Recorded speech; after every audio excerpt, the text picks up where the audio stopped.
Сүнс хий үзэгдэлтэй таарсан хүмүүсийн аимшигт түүх. Хорих цайз дахь аимшигт хий үзэгдлүүд. Лондоны алдарт Тауэр цайзад өмнө нь онц аюултай гэмт хэрэгтнүүд түүний дотор хаад сурвалжит язгууртнуудын цусан төрлийн хүмүүсийг хордог байжээ.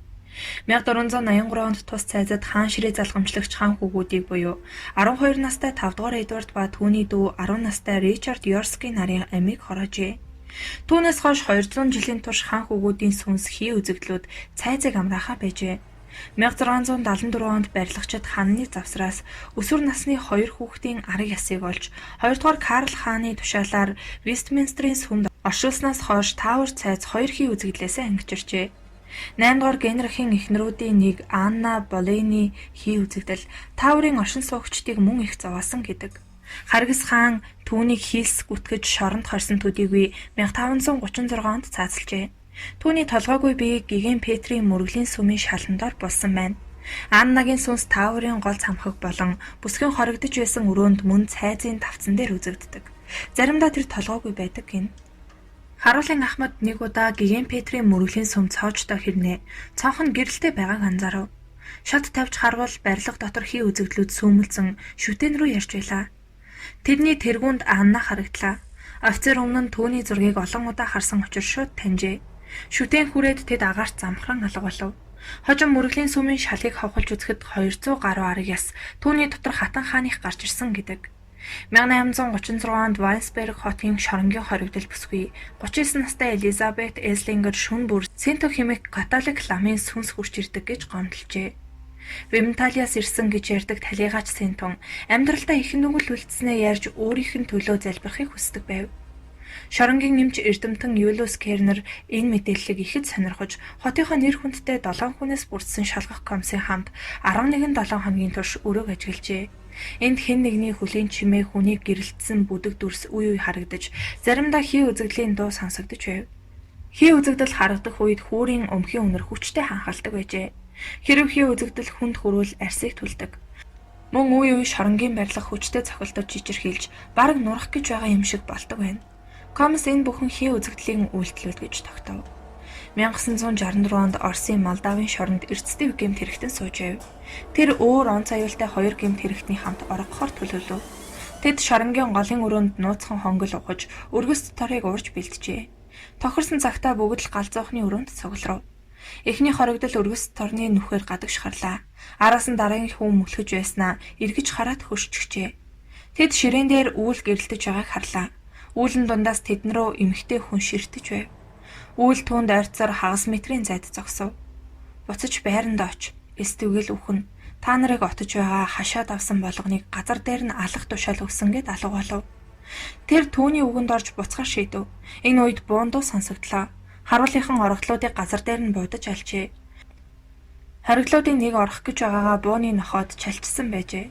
Харин аз болоход түүнийг орголдод хамаатаг нотолж чадсангүй. Үүлэн эмэгтэй ингэж тэр хоригдлын амийг аварчээ. 1605 онд Хенри Перси Английн парламентыг болон 1-р Джеймс хааныг хөнөөхөөр төлөвлөж байсан дарийн хувилдаан хэмээх тангартны нууц бүлгэмд гар бие оролцсон хэрэгээр Лондонгийн Мартин Тауэр хэмээх эртний цайзын газар дор шоронд хоригджээ. Тэр сурвалжит хүн 16 жилийн дараа 30,000 фунтээр өөрийгөө чөлөөлж авсан байна. Гэвч түүний хизээч цаазлаагүй бөгөөд эцэст нь суллагдан чөлөөт амьдралд эргэж орсон боловч сүүлд түүний сүнс тэр шоронгийн дотор хэрэг хэсэг болсон байна. Персиг хоригдож байх үед нь түүнийг салхилуулдаг байсан тэр хэсэг талбай дээгүүр болон бусад газраар түүний сүнс чөлөөтэй сэлгүүцэн үлддэг болжээ.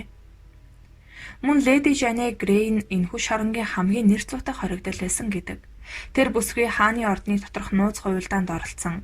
Хааныг зайлуулан оронд нь өөрөө хатан хаан болохоор оролцсон хэрэгээр тэнд хоригдож байгаад 1554 оны 2 дугаар сарын 12-ны өдөр түүний толгойг авч цаацалжээ.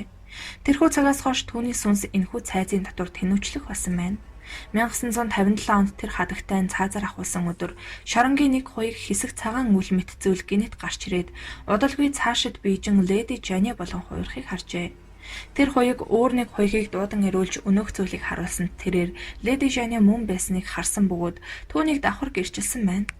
Энэхүү цайзад амьдардаг хааны эрдэнсийн яруу Эдмунд Линтал Свифтийн 1817 оны нэгэн орой хоолоо идэхэр сууж байтал нэгэн цилиндр хэлбэртэй шилэн сав тэдний хоолны ширээн дээгүүр хөвгөн гарч иржээ. Тэрхүү шилэн сав мэтийн дотор нь ямар нэгэн хөхөлбөр цайвар өнгөтэй шингэн зүйл цэлэлдэж байсан байна. Тэрхүү зүйл өрөөнд дотор хөвж явсаар одолгүй хий агаарт уусах мэт гинэт алга болсон гэдэг. Фашистуудын гарт амирагдсан цэргийн сүнс. Дэлхийн 2 дугаар дайн эхэлсний дараахан энэ явдал болжээ. Зөвлөлтийн айр мухарч байсан үе. Нэгэн суурьнд цэргийн анги ирж байрлахад цэргүүдийн нэг нь хонуутаар чөлөө гуугаад уг суурьнд байдаг гэрлүүгөө очиж залуухан их нартайгаа уулзжээ. Маргааш өглөө нь тэр анги тосгоноос яваад өгөв. Хэсэг хугацааны дараа фашистууд тэр ангийг үсэлж устгажээ. 7 хоног өнгөрлөө. Нэг шөнө өнөөх бүсгэн хаалгыг хүн цогхоход онгойлготол нөхөр нь зогсож байв. Тэр их цайж ядарч туйлдаад нүд нь их хачин шатаж байгаа юм шиг харагджээ. Тэр бүслэлтээс арай гэж гарлаа. Гэхдээ өөрийнхэн дээрээ очих хүсэлгүй байна. Дайтаж ядарлаа. Харин тэр бичиг баримтуудаа бөмбөг дэлбэрсэн нөхрөө хайчихсан тул яаралтай очиж булах хэрэгтэй байна гэв. Тэд бараг үүр цайж байхад тэр газар хүрв. Алив хурдан бөглөөрэй гэж нөхөр нь сандран хэлв. Эхнэр нь нөхрөө яаруухан шороо цацаж эхлэв. Гэгээ орох тусам нөхөр нь улам бачимдаж байлаа. Нарны анхны цацраг тусмагц нөхрийнх нь өглөөд сонсогдохой байлаа. Бүсгийн хүртснээс харцаас салган хажуу тийшээ хартал талан дүүрсэн нүх буцалж байгаа тос шиг булиглах хажээ. Хүүхэн тэр газараас хурдхан зогтав. Тэр зөвхөн маргааш шүн болохын хэрдэл гэртээ хурж иржээ. Унтаж чадахгүй нилээд зовж байснаа ядарсны эрхэнд дуг хийтэл нөхрөн зүудлэгдэв. Чамайг төөрдөлтүүлсэн дуучлаарай. Тулалдааны үед дэлбэрэлтэнд өртөж хитэг хэсэг басан бие маань газарт булагдаагүй болохоор миний сүнс тайвшрахгүй байсан юм. Одоо би чамайг ахиж зовохгүй гэж тэр хэлжээ. Хүүдэрээ ирсэн нас орсон эхийн сүнс. Шотландын Аберлоу хотын өнчин хүүхдийг асрах газрын захирал Reverend Charles Job хэмээгч 1878 оны өвлийн нэгэн шөнө гинтийн зочид ирсэн тул тэдэнд өөрийнхөө орыг өгч өөрөө өнчин хүүхдүүдийнхээ унтдаг нийтийн унтлагын зааланд саяхан ирүүлсэн 3 өнчин хүүхдийн дэрэгдүр орж унтсан байна. Шүн дондын үед ямар нэгэн зүйлээс болж тэрээр сэрсэн бөгөөд юунаас болж сэрснээ мэдхээр ийш тийшээ харвал нэгэн жижиг манан мэт гэрэлтсэн зүйл саяхан ирсэн өнчин хүүхдүүдийн нэгний дээр хөвж явахыг харсан ажээ. Тэрээр энэ тухайгаа сүүлд ярихдаа энэ бол үл тайлагдах аимшигтай боловч гайхамшигтай сайхан үзэгдэл байсан. Тэрхүү гэрэлтсэн манан мэт зүйл нь тэргэл сарны гэрэл мэт цайран харагдаж байсан юм хэмээжээ. Тэрээр зөвлөөгүй гэдгээ нэгэнт мэдсэн хойноо тэрхүү нөгөө ертөнцийн зүйлд гараараа хурч үзэх сонирхол төрж орноосоо босох гэдэл ямар нэгэн үл үзэгдэх шийдмэг боловч зөөлөн гар түүнийг буцаан дарж хөвтүүлэхийг тэрээр мэдэрсэн байна. Түүнийхээ дараа тэрхүү нөгөө ертөнцийн зүйл түүнд ямар нэгэн зүйл хэлхийг тэрээр сонсоогүй боловч ойлгосон ажээ. Ийхүү тэр нөгөө ертөнцөөс ирсэн зүйл түүнд чи хэвтэж унт. Чамд ямар ч муу юм болохгүй гэхийг тэрээр ойлгосон бөгөөд ямар нэгэн сайхан мэдрэмжийг түүнийг эзэмдэн авч тайвшруулсан тул тэрээр дарин унтсан байлаа. Маргааш өглөө нь хүүхдүүдээ хувцлуулж байтал урд шөнө дээр нь нөгөөх гэрэлт зүйл ирж тогтсон байсан шинэ хүүхэд түүнээс "Шуух захирлаа. Урд шөнө миний ээж ирж надтай уулзсан. Харин та түүнийг харсан уу?" хэмээн асуужээ. Ноён шууг энэ асуултыг үл хариулан инээмсэглээд түүнийг өглөөний цайндаа орохыг урьсан гэдэг.